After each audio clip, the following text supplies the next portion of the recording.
للہ رب العالمین والصلاة والسلام علی اشرف الانبیاء والمرسلین وعلی آلہ واصحابہ اجمعین وعلی من تبعہم بإحسان الی یوم الدین، اما بعد۔ محترم حضرات، ام المؤمنین حضرت عائشہ صدیقہ رضی اللہ تعالی عنہا کی سوانح حیات 3 دروس ہو چکے ہیں۔ آج چوتھا اور آخری درس آپ کے پیش خدمت ہے۔ ام المؤمنین حضرت عائشہ صدیقہ رضی اللہ تعالی عنہا کو طبقہ صحابیات میں جس چیز نے ممتاز کیا وہ ان کا علم ہے۔ علم میں ام المؤمنین کا مقابلہ کرنے والا کوئی نہیں تھا، خاص کر صحابیات میں مقابلہ کرنے والی کوئی خاتون اسلام کی 1400 سالہ تاریخ میں کوئی نظر نہیں آتی۔ بہت علم رکھنے والی ذی علم خاتون تھی۔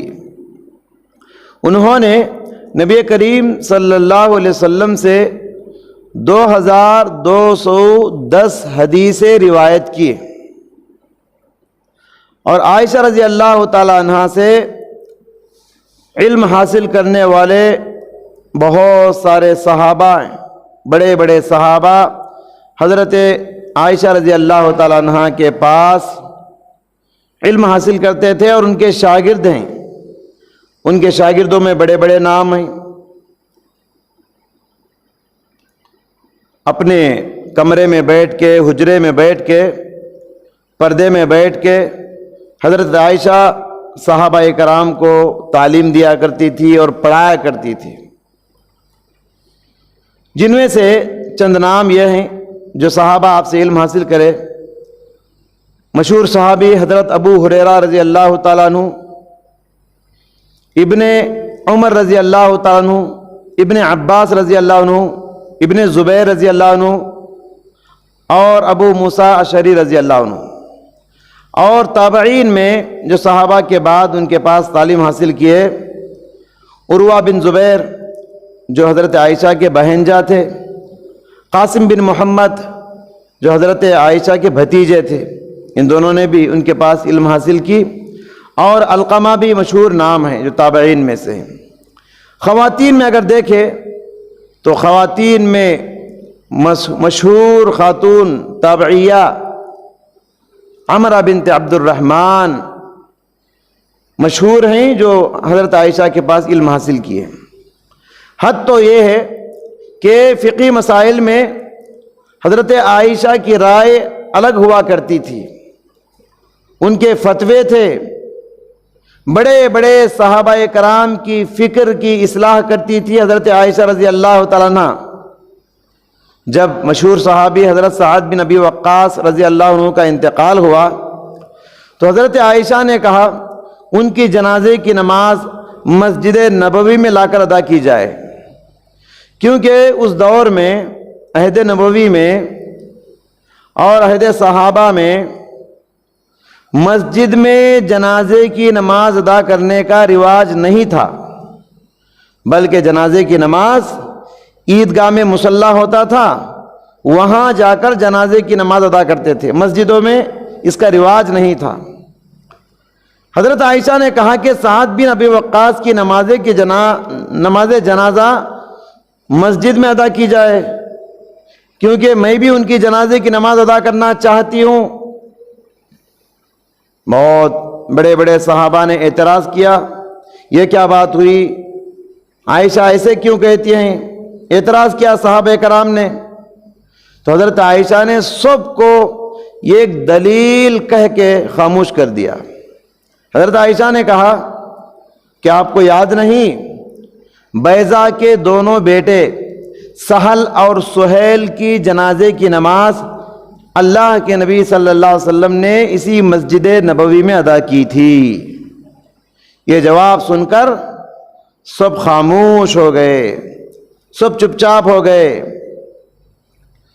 تو بہرحال جنازہ مسجد میں لایا گیا، بڑے بڑے صحابہ تھے، سب خاموش ہو گئے اور جنازے کی نماز مسجد میں ادا کی گئی۔ تو معلوم یہ ہوا کہ حضرت عائشہ رضی اللہ تعالیٰ عنہ ان کی سوچ اتنی اعلیٰ تھی، بڑے بڑے صحابہ کرام کے فکر کی اصلاح کرتی تھی، فتوے کا مزاج رکھنے والی خاتون تھی۔ جب حضرت عائشہ بولتی تو بڑے بڑوں کی زبانوں پہ تالے لگ جاتے تھے۔ ان کی علم کی تعریف کرتے ہوئے سلف صالحین سے بہت سارے اقوال منقول ہیں۔ بڑے بڑے علماء کرام، محدثین حضرت عائشہ کے علم کی تعریف کرتے ہیں۔ مثال کے طور پہ امام زہری رحمۃ اللہ علیہ جو بڑے تابعی ہیں، انہوں نے حضرت عائشہ کے علم کی تعریف کرتے ہوئے کہا کہ اگر امت کی ساری عورتوں کا علم ایک طرف کر دیا جائے اور ام المؤمنین عائشہ کا علم ایک طرف کر دیا جائے تو عائشہ کا علم امت کی اور ساری خواتین کے علم پر بھاری اور وزندار ہوگا۔ اسی طریقے سے حضرت ابو موسیٰ اشعری رضی اللہ تعالیٰ عنہ صحابی ہیں، عائشہ کے علم کی تعریف کرتے ہوئے کہتے ہیں جب بھی کوئی اہم مسئلہ ہوتا، جب بھی ہمارے درمیان کوئی اہم مسئلہ آیا تو ہم نے حضرت عائشہ کا رجوع کیا، عائشہ سے رجوع کیا، اور جب ہم نے حضرت عائشہ سے رجوع کیا، عائشہ کے پاس اس کا حل ہم نے پایا، اس کا جواب ہم نے حاصل کیا، اس کا فتویٰ ہم نے حاصل کیا۔ ہم ام المؤمنین عائشہ رضی اللہ تعالیٰ عنہ کے پاس جا کر کبھی ناکام نہیں لوٹے، کبھی مایوس نہیں لوٹے، ہر سوال کا جواب دے کر بھیجتی تھی۔ بڑے بڑے صحابہ جواب نہیں دے سکتے تو آخری میں سب مل کے عائشہ کے پاس جاتے تھے، اس کا جواب مل جاتا تھا۔ اسی طریقے سے عروہ بن زبیر کون ہیں؟ حضرت عائشہ کے بہنجے ہیں، اسماء کے بیٹے۔ عروہ بن زبیر نے کہا، ان کے بہت سارے علوم کو گنا کر کہا، کہتے ہیں کہ قرآن، فرائض، میراث، فقہ، انصاب، حلال و حرام، ان تمام علوم میں حضرت عائشہ کا ٹکر مجھے کوئی نظر نہیں آیا، حضرت عائشہ کا مقابلہ کرنے والا میں نے نہیں دیکھا۔ ان تمام علوم میں وہ مہارت رکھتی تھی۔ اسی طریقے سے امام حاکم جو بہت بڑے محدث ہیں، مستدرک حاکم ان کی کتاب ہے، انہوں نے کیا کہا دیکھیے، کہتے ہیں کہ احکام شریعت کا 1/4 حصہ، شریعت کے جو بھی احکام اور مسائل ہیں دین کے، اس کا 1/4 حصہ یہ ام المؤمنین عائشہ نے روایت کیا ہے۔ ہماری پوری شریعت میں 1/4 1/4 حصہ حضرت عائشہ نے حدیثوں کو روایت کیا ہے۔ کہتے ہیں آگے کہ اگر حضرت عائشہ اس کو روایت نہیں کرتی، امت تک نہیں پہنچاتی، تو امت چوتھائی علم سے محروم ہو جاتی، 1/4 علم سے محروم ہو جاتی۔ یہ علم امت کو نہیں پہنچتا اگر عائشہ نہیں پہنچاتی۔ عائشہ رضی اللہ تعالیٰ عنہ عالمانہ شان رکھنے والی خاتون تھی، عام عورتوں کی طرح عائشہ کا سوچ نہیں تھا۔ عائشہ کی سوچ عالمانہ سوچ سی، بہت اونچی سمجھدار خاتون تھی۔ صحابہ کے زمانے میں ایک بات بڑی مشہور تھی، شوال کے مہینے میں شادی نہیں کرنا چاہیے۔ نحوست کا عقیدہ بہت سارے لوگوں میں پایا جاتا تھا، فلاں مہینہ منحوس ہے، فلاں وقت اچھا نہیں ہے، فلاں دن مل کر نہیں آتا، فلاں تاریخ مل کے نہیں آتی، فلاں وقت فلاں گھڑی منحوس ہے۔ نحوست کا عقیدہ اسے کہتے ہیں۔ تو انہی میں سے ایک عقیدہ یہ تھا کہ شوال میں شادی نہیں کرنا چاہیے۔ یہاں کے لوگ بھی، ہمارے وجے واڑے میں آس پاس کے لوگ بھی کہتے ہیں شوال میں شو نہیں، مطلب کیا؟ شوال میں نوشا نہیں بننا، شادی نہیں کرنا۔ تو زمانے جاہلیت میں بھی یہ عقیدہ پایا جاتا تھا، جو شوال میں شادی کرے گا میاں بیوی کے درمیان محبت نہیں رہے گی، یہ رشتہ ٹوٹ جائے گا۔ تو اس منحوس عقیدے پر ضرب لگاتے ہوئے، رد کرتے ہوئے، اس تصور کو رد کرتے ہوئے ام المؤمنین فرماتی ہیں لوگو میری شادی شوال میں ہوئی اور میری رخصتی بھی شوال میں ہوئی، مجھے بتاؤ پیارے نبی کی 11 بیویاں تھیں، 11 بیویوں میں نبی کی محبت کا حصہ جتنا مجھے ملا کس بیوی کو ملا؟ نبی جتنا مجھے چاہتے تھے کسے چاہتے تھے؟ تو معلوم یہ ہوا کہ شوال میں شادی میں نے کیا ہے، الحمدللہ میری اور نبی کی محبت باقی ہے، ہمارا رشتہ ٹوٹا نہیں۔ دیکھیے عائشہ رضی اللہ تعالیٰ عنہ کا ایک اور کردار جو نظر آتا ہے وہ یہ کہ وہ خواتین کی نمائندگی کرتی ہوئی نظر آتی ہے۔ جتنی بھی خواتین ہیں سب کی طرف سے نمائندگی کرتی تھی۔ خواتین کے پاس کوئی بھی اہم مسئلہ پیش آتا ام المؤمنین کے پاس آ جاتی خواتین اور مسئلہ دریافت کرتی، عائشہ تسلی بخش جواب دے کر بھیجتی۔ ایک مرتبہ ایک خاتون آئی، آ کر کہنے لگی میرا شوہر مجھ پر بہت ظلم ڈھاتا ہے، میرا شوہر مجھے بہت ستاتا ہے، وہ کہتا ہے کہ نہ وہ پوری طرح مجھے اپنائے گا نہ پوری طرح مجھے چھوڑے گا، بلکہ وہ دھمکی دیتا ہے کہ طلاق دے گا اور عدت پوری ہونے سے پہلے رجوع کرے گا، پھر طلاق دے گا، عدت پوری ہونے سے پہلے واپس رجوع کرے گا، پھر طلاق دے گا، عدت پوری ہونے سے پہلے رجوع کرے گا، پھر طلاق دے گا، عدت پوری ہونے سے پہلے رجوع کرے گا، واپس مل جائے گا۔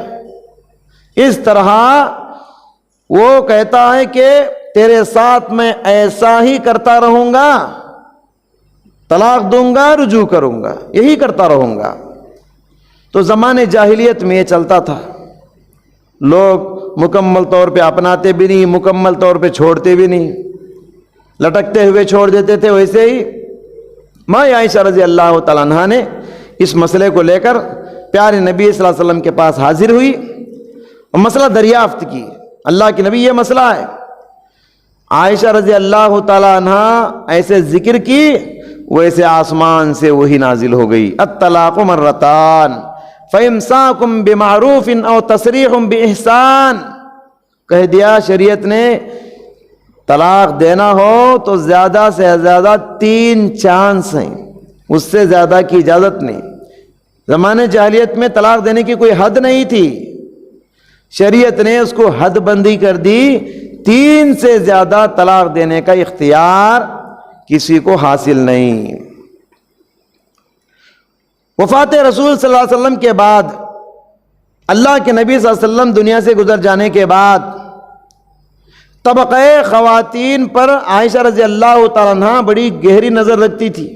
عورتوں کے اندر کیا برائیاں پیدا ہو رہی، کیسے ان کی اصلاح کرنا ہے، زمانے کے ساتھ ساتھ خواتین کیسے بدل رہی ہیں، ان کی سوچ کیسے بدل رہی، ان کا مزاج کیسے بدل رہا ہے۔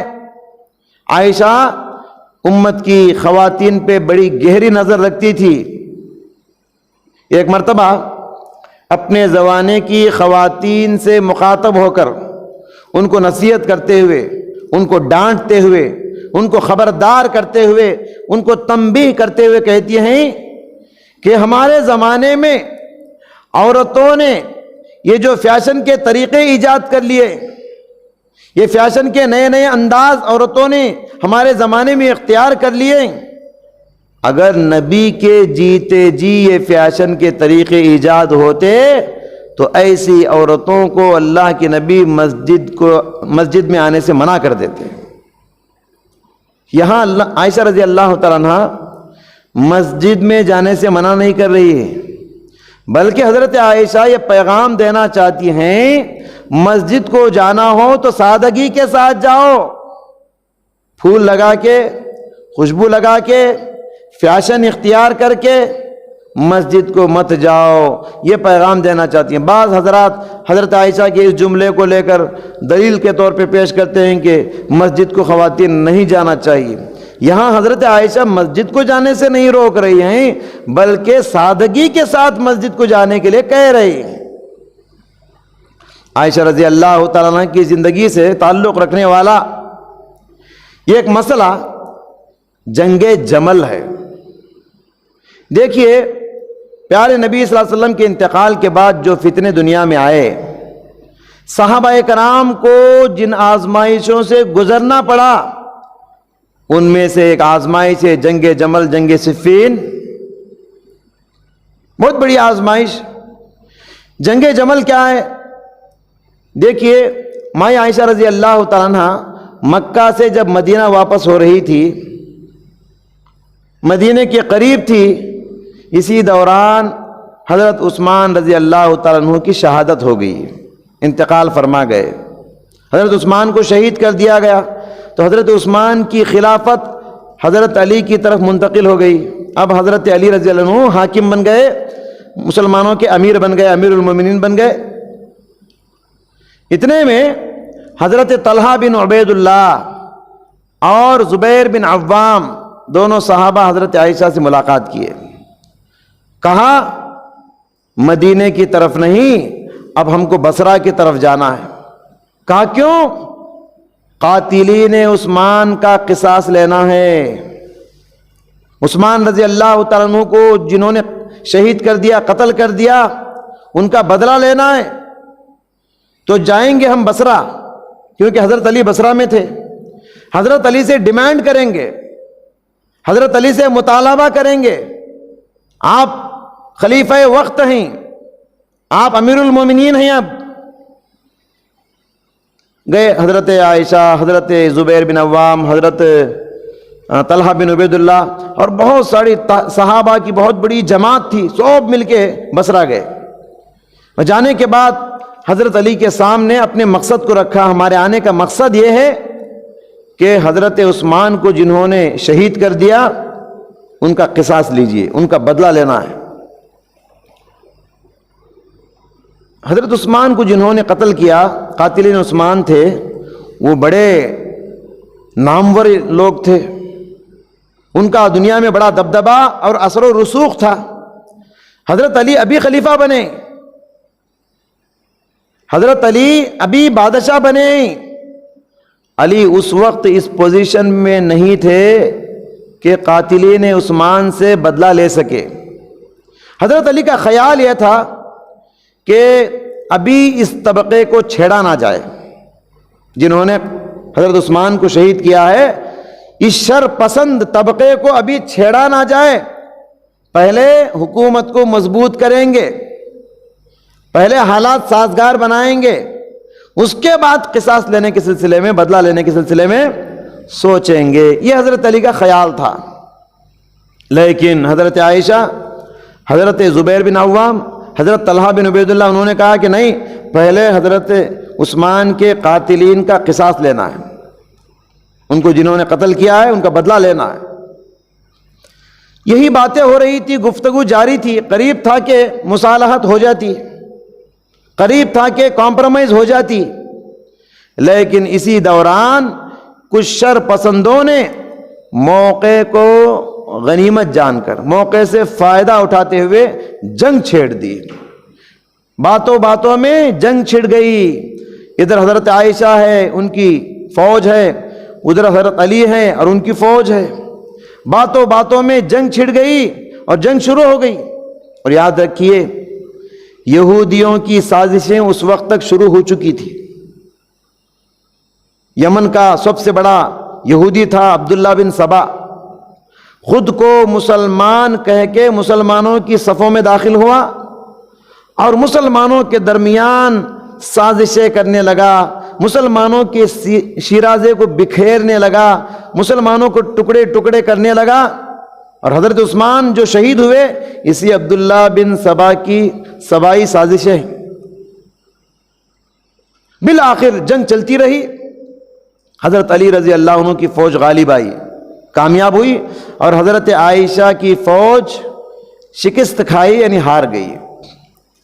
جنگ ختم ہونے کے بعد علی رضی اللہ تعالیٰ عنہ خود حضرت عائشہ صدیقہ رضی اللہ تعالیٰ عنہ کے پاس تشریف لائے اور لا کر ان کو بڑے ہی عزت اور اعزاز کے ساتھ ان کو مدینے کو پہنچانے کا انتظام کیا۔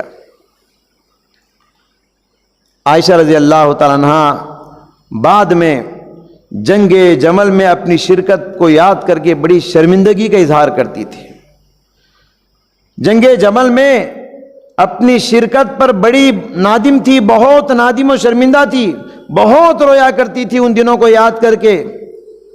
صحیح سند سے تاریخی روایتیں بتاتی ہیں جمل میں شرکت کو یاد کر کے حضرت عائشہ اتنا روتی تھی، ان کا جو سر پہ دوپٹہ ہوتا پورا دوپٹہ بھیگ جاتا تھا، اتنا شرمندگی سے رویا کرتی تھی۔ اور قربان جائیے اس احساس ندامت پر، قربان جائیے حضرت عائشہ کی اس شرمندگی کے احساس پر۔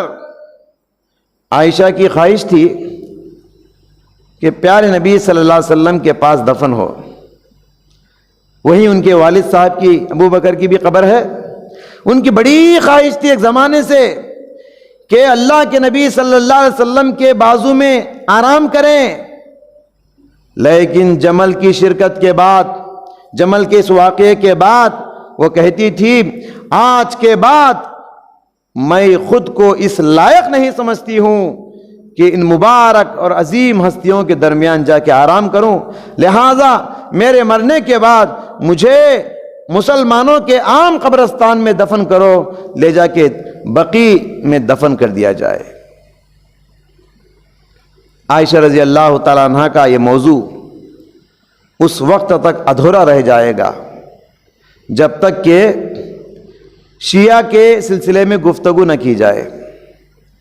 شیعہ حضرات کا بڑا رول ہے عائشہ رضی اللہ تعالیٰ عنہ کو بدنام کرنے میں۔ شیعہ حضرات نے عائشہ کو اتنا بدنام کیا، عائشہ رضی اللہ تعالیٰ عنہ تاریخ کی بڑی مظلوم شخصیت ہے۔ شیعہ نے حضرت عائشہ پہ بڑا کیچڑ اچھالا، انہوں نے حضرت عائشہ پر بہت ظلم کیا، ستم ڈھائے، ظلم کیا، بڑے بڑے الزامات حضرت عائشہ کو لگائے۔ یہ سب باتیں ان کی کتابوں میں آج بھی موجود ہیں۔ آج سے چند سال پہلے کی بات ہے، برطانیہ کا ایک بہت بڑا شیعہ جس کا نام یاسر الحبیب ہے، علماء اس کو خاسر الخبیث کہتے ہیں، اس کا نام ہے یاسر الحبیب۔ اس نے مجمع عام میں حضرت عائشہ کے سلسلے میں کیا کہا، نعوذ باللہ کہتے ہوئے زبان بھی کانپتی ہے۔ اس نے کہا کہ عائشہ نے پیارے نبی صلی اللہ علیہ وسلم کو زہر دے کے مارا ہے۔ اتنا ہی نہیں، وہ کہتا ہے عائشہ قاتلہ ہے، عائشہ جہنمی ہے۔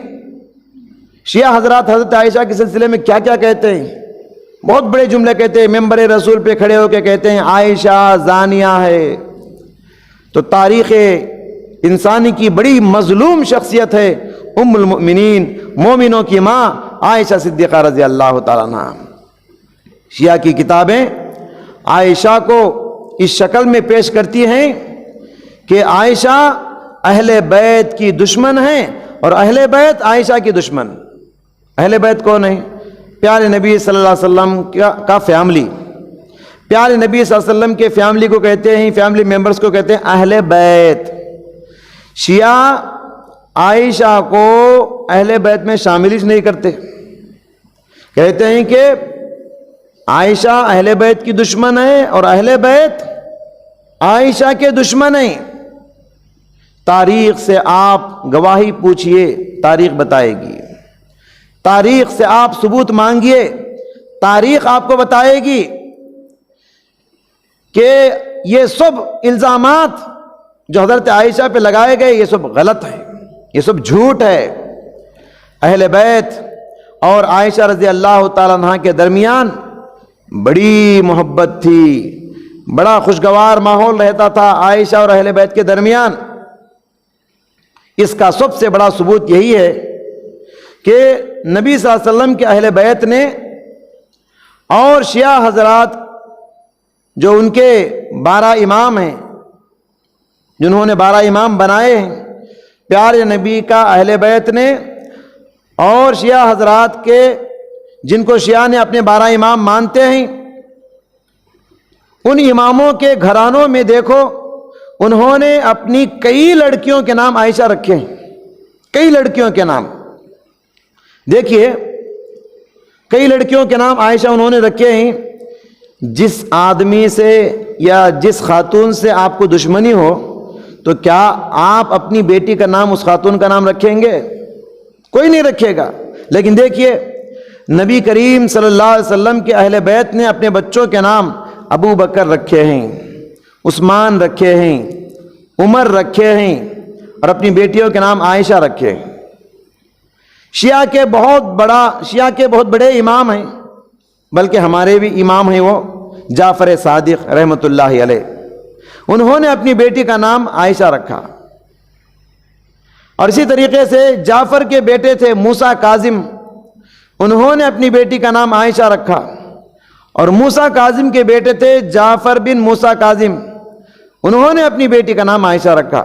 اس طرح آپ دیکھتے جائیے کئی ثبوت تاریخ کی کتابوں میں حوالے آپ کو ملیں گے جس سے معلوم ہوتا ہے عائشہ اور اہل بیت کے درمیان بڑی گہری محبت تھی.